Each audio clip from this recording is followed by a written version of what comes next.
এখন মানুষ এত সুন্দর হওয়ার পিছনে কারণ কি? সূর্য বানাইছে আল্লাহ, এটা নিয়ে কোনো মারামারি নেই। কিন্তু আল্লাহ বলছেন, ও বান্দা, সূর্য কেমনে বানাইছি জানিস? আমরা বললাম মালিক কেমনে? আমি জাস্ট বলেছি আশামস, এই সূর্য কোন হয়ে যা, ফায়াকুন হয়ে গেছে। আমি চাঁদকে কেমন বানাইছি জানিস? আমরা বললাম কেমনে? আল্লাহ বলে আল কামার কোন হয়ে যা, ফায়াকুন হয়ে গেছে। আমি তারকারাজি কেমনে বানাইছি জানিস? আমরা বললাম কেমনে? আন নুজুম, এই তারকারাজি কোন হয়ে যা, ফায়াকুন হয়ে গেছে। আমি জমিনকে কেমনে বানাইছি জানিস? আমরা বললাম কেমন? আল্লাহ বলে এই আর্থ কোন ফায়াকুন হয়ে গেছে। আল্লাহ বলে সব কিছু অর্ডার হুকুম করতে দেরি হইতে দেরি হয় নাই। কিন্তু তুই বান্দারে কোন ফায়াকুন দিয়ে বানাই নাই, তুই বান্দারে অর্ডার দিয়ে বানাই নাই, তুই বান্দারে হুকুম দিয়ে বানাই নাই। তুই ছিলি রুহের জগতে, তোর মা বাবার সাথে তোদের বিয়ে দিলাম, মোহাব্বত হলো, রুহের জগৎ থেকে তোর রুটা মায়ের পেটে আনলাম। আমি চাইলে 1 মিনিটে, 1 ঘন্টায়, 1 দিনে মায়ের পেট থেকে তোরে আনতে পারতাম, কিন্তু আনি নাই। কেন কেন কেন? আল্লাহ বলে জিজ্ঞেস কর। আমরা জিজ্ঞেস করলাম, আমার মালিক বলছে হুয়াল্লাযী ইউসাফবিরুকুম ফিল আরহামি কাইফা ইয়াশা। প্রত্যেক জিনিস বানাইছি কোন হুকুম করে, কিন্তু তোরে হুকুম করে বানাই নাই। খালাকতুল বাশারা বিয়াদাইয়া, আমি আল্লাহ আমার বান্দারে আমার কুদরতি হাত দিয়ে বানাইছি। সেই জন্য মায়ের পেটে 8 মাস রাখছে, 9 মাস, 10 মাস রাখছে। কেন?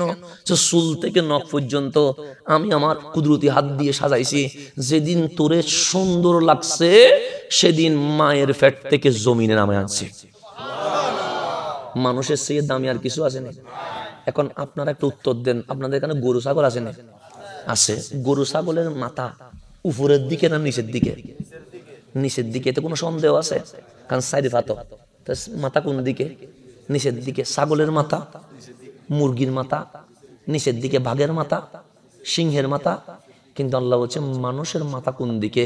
নিচে না উপরে। কেন? খালাকতুল ইনসানা বিয়াদাইয়া, আমি আল্লাহ আমার কুদরতি হাত দিয়ে বানাইছি।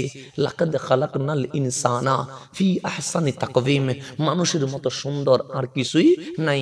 আপনি আমার যতই ভুল ধরেন, কিন্তু আমি হাসান পৃথিবীতে একজন। 800 কোটি মানুষের মাঝে আপনি আর দ্বিতীয় কোনো হাসান খুঁজে পাবেন না। আপনি মানুষটা, আপনি পৃথিবীতে একজন। আপনার মতো করে আল্লাহ কাউরে বানায় নাই। আল্লাহ গরুর মতো গরু বানাইছে, ছাগলের মতো ছাগল বানাইছে, পশুর মতো পশু বানাইছে, কিন্তু মানুষের মতো আরেকটা মানুষ সেম সেম বানায় নাই, কিছু না কিছু ফরক রেখে দিয়েছে। কেন? আল্লাহ বলে লাকাদ খালাকনাল ইনসানা ফি আহসানি তাকওয়িম, বান্দা তোর মাথাটা উপরের দিকে করে দিছি। কেন? তোর কপালের দাম আছে, তোর চোখের দাম আছে, তোর নাকের দাম আছে, টুটটুটের দাম আছে।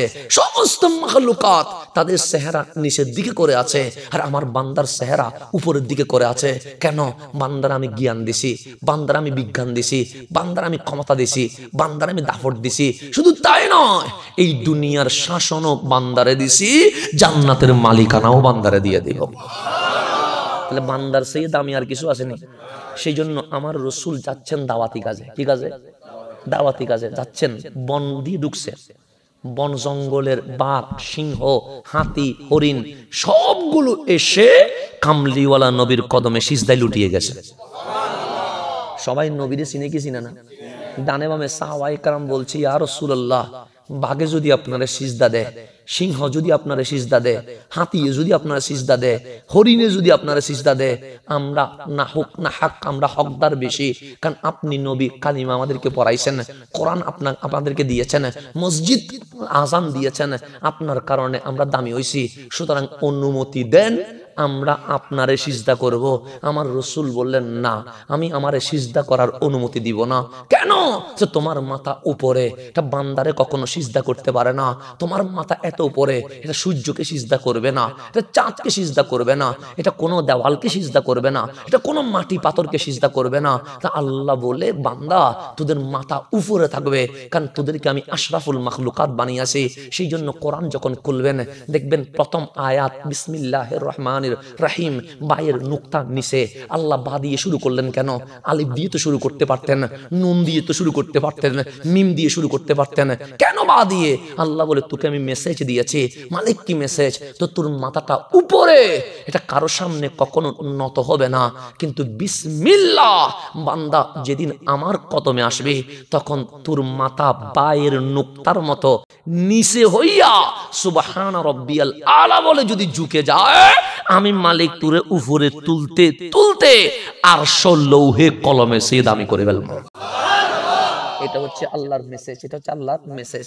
আল্লাহ কসম করেছে কয়টা? চারটা কসম করে বলছে মানুষের চেয়ে দামি আর কিছু। এটা বলার পর আরেকটা অশুভ সংবাদ, দুঃখজনক সংবাদ বলছেন, সুম্মা রাদাতনাহু আসফালা সাফিলিন। কিন্তু সে তো নিজে বুঝে নাই তার মর্যাদা, সে বুঝে নাই সে কে, সে নিজেকে যেহেতু মর্যাদা দিতে পারে নাই, আমি আল্লাহ বাধ্য হইয়া আসফালা সাফিলিন, কুকুরের চেয়ে, শুকুরের চেয়ে নামাইতে নামাইতে জাহান্নামের নিকৃষ্ট স্থানে নামাই ফেলছি। আবু জেহেল মানুষ, আবু লাহাব মানুষ, ফেরাউন মানুষ, নমরুদ মানুষ, কারুন মানুষ, এগুলো মানুষ, কিন্তু মানুষ হওয়ার পরেও এগুলো গরুর চেয়ে খারাপ, মানুষ হওয়ার পরেও এগুলো মাছের চেয়ে খারাপ, মানুষ হওয়ার পরেও এগুলো শুকুরের চেয়ে খারাপ, এগুলো কুকুরের চেয়ে খারাপ। সেই জন্য কাল হাসরের ময়দানে রব্বে করিম যখন ফেরাউনের আমল দেখবে তখন আল্লাহর কাহারিয়তের ডাক উঠে যাবে। আল্লাহ যখন নমরুদের আমল দেখবে, আবু জেহেল আবু লাহাবের আমল দেখবে, আল করিয়া তুমাল করিয়া, মালিকের এমন ডাকের চুট আসবে, মুসা আলাইহিস সালামের মতো নবী রাসূল কেঁপে উঠবে, ইব্রাহিম আলাইহিস সালামের মতো খলিল চোখের পানি ছেড়ে দিবে, সমস্ত নবী রাসূল বলে উঠবে নফসি নফসি নফসি। তা আল্লাহ বলছে আসফালা সাফিলিন, তুমি দামি হইয়া পৃথিবীতে আসছো, কিন্তু নিজের না চিনার কারণে কখনো সূর্যের পূজা, কখনো গাছের পূজা, কখনো নেতার পূজা, কখনো নায়কের পূজা, কখনো খেলোয়াড়ের পূজা, এই সব কারণে তুমি আসফালা সাফিলিন, নিচের দিকে নেমে গেছো। কিন্তু ইল্লাল্লাযিনা আমানু ওয়া আমিলুস সালিহাত, তুমি অমুক তমুকের দরজায় না গিয়ে কামলিওয়ালার দরজায় এসে যদি ঈমান আনো, আমল করো, তাহলে তুমি কত দামি জানো? সেদিন ফেরাউনের আমল দেখে মালিক গরম হয়ে যাবে, নমরুদের আমল দেখে যখন মালিক গরম হয়ে যাবে, তখন কামলিওয়ালা রাসূল দৌড়ায় এসে নবীজি আল্লাহর কুদরতি কদমের সিজদায় পড়ে কান্না করে দিবেন। তখন আল্লাহ বলবেন হাবিব ইরফা রাসাক, মাথা তোলেন।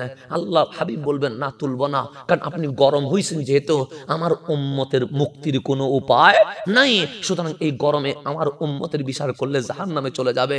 আল্লাহ বলে হাবিব দেখেন না, ফেরাউন আমি বানাইছি কিন্তু সে আনা রব্বুকুমুল আলা বলেছে, নমরুদরে আমি বানাইছি, নিজেরে আল্লাহ বলছে। এই আবু জাহেল আবু লাহাব কতটুকু গাদ্দারি করেছে আপনি দেখেন, আমি রাগ না করে কি করব? যখন দেখতেছেন আল্লাহর কাহারিয়ত উঠে গেছে, আল্লাহর জালালিয়ত উঠে গেছে, এই ইল্লাল্লাযিনা আমানু ওয়া আমিলুস সালিহাত, আমার কামলিওয়ালা রাসূল উম্মতের মধ্যে আফদালুন নাস সৈয়দুনা সিদ্দিক আকবরের আমলনামা মালিকের সামনে দিয়ে বলবে, মালিক আবু জাহেলের আমল তো দেখেছো, ফেরাউনের আমল তো দেখেছো, আমার আবু বকরের আমলটা একটু দেখো। এই ইল্লাল্লাযিনা আমানু, ইল্লাল্লাযিনা আমানু, এই ঈমানদার ওয়া আমিলুস সালিহাত, কত পাওয়ার বাড়ছে। আমার আবু বকরের আমল দেখবো, তখন আল্লাহ বলবে হাবিব এটা কার আমল? সে জিনার নাম আবু বকর, তুমি দিয়েছো সিদ্দিকে আকবর ওনার আমল। মালিক যখন আমল দেখবে মালিকের কাহারিয়ত ঠান্ডা হয়ে যাবে। এটা এমন আবু বকর যেটা আমার জন্য সব দিয়ে দিয়েছে, এটা এমন আবু বকর যে তিনি সিজদায় লুটিয়ে পড়ছে। মালিকের যখন আস্তে আস্তে করে জালালিয়ত বন্ধ হয়ে যাবে, কাহারিয়ত বন্ধ হয়ে যাবে, সিদ্দিকের আমল দেখে হাবিব বলবে উম্মতি উম্মতি, আর হাবিবের আল্লাহ বলবে রহমতি রহমতি রহমতি। আরে আবু বকরের মতো মানুষের আমল দেখলে আমি মালিক তো আবু বকরের সদকায় হাজার গুনাহগারকে মাফ করে দিব। এই ইল্লাল্লাযিনা আমানু ওয়া আমিলুস সালিহাত, এর চেয়ে বেশি দূরে যাব না, আর এতটুকু পর্যন্ত আমি ইল্লাল্লাযিনা আমানু ওয়া আমিলুস, এরপরে গেলে আবার বিশাল কথা আছে, তখন রাত 3টা বাজে যাবে। ইল্লাল্লাযিনা আমানু ওয়া আমিলুস সালিহাত, তাহলে ঈমান আনেন নাই, আপনি আসফালা সাফিলিন, আপনি নায়কের ভক্ত, আপনি নিচের দিকে নেমে গেছেন, আপনি খেলোয়াড়ের ভক্ত, আপনি নিচের দিকে নেমে গেছেন, আপনি নেতার ভক্ত, নিচের দিকে নেমে গেছেন। এমনও আশ্চর্যের বিষয়, আমার বাংলাদেশে খেলার সময় একজন মুসলমান পোস্ট দিচ্ছে, যদি মেসির জন্য ইহুদি হওয়া লাগে আমি ইহুদি হইতে প্রস্তুত আছি। বাংলাদেশি মুসলমানের ছেলে, মালিক তোমার ইসলাম দিছে, মালিক তোমার কোরআন দিছে, মালিক তোমার নবী দিছে, আর তুমি মেসির জন্য ইহুদি হয়ে যাবে বলতেছো। তোমার তো লজ্জা হওয়া উচিত। আমাদের বাংলাদেশে কি হচ্ছে, রব্বে করিম আমাদেরকে কোন দিকে নিয়ে যাচ্ছে। তা আল্লাহ বলছে আসফালা সাফিলিন, নিচের দিকে নেমে গেছিস, তোর চেয়ে নিকৃষ্ট আর কিছু হয় না। তো আল্লাহ যে বাকারা বলছে অনেক কম বলছে না। আল্লাহ তো বলা দরকার ছিল শুকরের বলা দরকার ছিল, জাহান্নামী বলা দরকার ছিল, কিন্তু আল্লাহ তার উপর তো লেভেল মেনটেন করে বলেছে বাকারা আসফালা সাফিলিন। আল্লাহ বলে ওই নিচ থেকে যদি উঠতে চাস, ইল্লাল্লাযিনা আমানু ওয়া আমিলুস সালিহাত, এটাই হচ্ছে না আল্লাহ বলেছেন ওয়ালামু আন্না ফীকুম রাসূলুল্লাহ, ভালো করে জেনে রাখ তোদের মাঝে রহমাতুল লিল আলামিন আছে। সেজন্য আমি গুনাহ করি, কিন্তু আল্লাহ আমার সুখের জুতি নেয় না। আপনি গুনাহ করেন, আল্লাহ আপনার বদির বানায় না। আপনার পা অনেক জায়গায় গেছে, কিন্তু আল্লাহ প্যারালাইজ করে বসায় দেন না। জিজ্ঞেস করেন মালিক আযাব দাও না কেন? তুমি তো গুনাহ করলে মুসা আলাইহিস সালামের উম্মতরে আযাব দিছো, নূহ আলাইহিস সালামের উম্মতরে আযাব দিছো, লূত আলাইহিস সালামের উম্মতকে আযাব দিছো, সব নবীর উম্মতকে আযাব দিছো, আযাব দাও নাই কেন? তখন আল্লাহ বলছেন আযাব তো আমি দিতে পারি, কিন্তু মা কান আল্লাহু লিইউআযযিবাহুম ওয়া আনতা ফীহিম, তোদের মাঝে আমার কামলিওয়ালা রাসূল আছে বিদায় আমি আল্লাহ আযাব দিতে পারি নাই। আজকে আমি পাপ করি কিন্তু আযাব আসে না কেন? ওয়া আনতা ফীহিম, ওয়া আনতা ফীহিম, নবীর কারণে, নবীর কারণে। সেই জন্য আসেন আজকের সমাজটা আমরা সাজাই। 31 ডিসেম্বর আমরা নাচবো না, আমরা গাইবো না, আমরা কোরআন পড়বো, তাসবিহ পড়বো, দুরূদ পড়বো, আর ফজরের নামাজ পড়ে নতুন বছর শুরু করব। মালিক বলবে রাতটাও কাটিয়েছে আমার জিকিরে, দিনটাও শুরু করেছে নামাজ দিয়ে। বান্দা তোর রিজিক কম ছিল, 2024-এ আমি তোর ইবাদতে খুশি হইয়া রিজিকটা বাড়াইয়া দিলাম।